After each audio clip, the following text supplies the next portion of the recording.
ক্ষমতা দেখানোর দিন শেষ। গোপালগঞ্জের দিন শেষ। এই গাড়ি যাইবো না, এই গাড়ি ঢুকবো না ভাই, গাড়ি ঢুকবো না, গাড়ি ঢুকবো না, গাড়ি ঢুকবো না, এই গাড়ি ঢুকবো না। এই গাড়ির উদ্দেশ্য আমরা বুঝে গেছি, আর ওনার পরিচয় আমরা বুঝে গেছি। চাইলে উঠে কথা বলা যাবে না, অফিসারগিরি করা যাবে না। অফিসারগিরি আপনি নামে না আসেন, আমাদের লেভেলে আসেন, আমাদের লেভেলে আসেন কথা বলেন। আমাদের লেভেলে আসেন, আমাদের মতো মাটি ধরে কথা বলেন। এসির ভিতরে বসে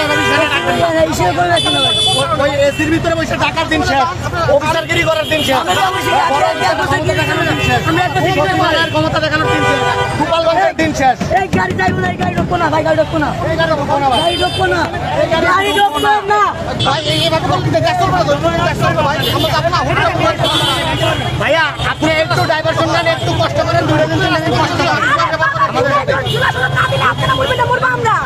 সবাই মরবো, সবাই মরবো। আমরা কোনো বৈষম্য চাচ্ছি না, আমরা কোনো বৈষম্য চাচ্ছি না। কোন বৈষম্য ভাইয়া? আমরা জুলাই আগস্টের গণঅভ্যুত্থানের রাষ্ট্রীয় স্বীকৃতি চাই। আমরা এই আন্দোলনের রাষ্ট্রীয় স্বীকৃতি চাই। আপনি চান না? আপনি চান না? আমরা চাই। আপনি চান না যে মুক্তিযুদ্ধ যেমন রাস্তা বন্ধ করে কেন ভাই? যেমন বাংলাদেশের জনগণের কষ্ট দেয় জুলাই আগস্টের গণঅভ্যুত্থান একটা রাষ্ট্রীয় স্বীকৃত, সংবিধান স্বীকৃত একটা গণঅভ্যুত্থান। এটা আপনি চান না? এটা আপনি চান না? আপনি ভাই জনগণের কষ্ট দেয় কেন ভাই? কেন যদি রাষ্ট্রীয় স্বীকৃতি না পায়, তাহলে এই ইন্টারিম সরকার যে বসে আছে, ওরা কিসের উপর ভিত্তি করে বসে আছে?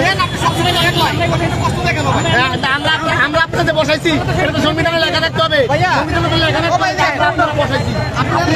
আপনি যে আন্দোলনটা করছেন, ওই আন্দোলনটা আপনি সন্ত্রাসী। আমাদেরকে পুলিশ সরকার না, হ্যালো, আপনি সবই নেন ভাই, জনগণের কষ্ট দিয়ে কেন ভাই করছেন না? রাস্তা বন্ধ করে কেন করছেন না? তাহলে আপনি পুলিশ সরকার মামলায় ভাসবেন না যদি আপনি রাষ্ট্রীয় স্বীকৃতি না পান।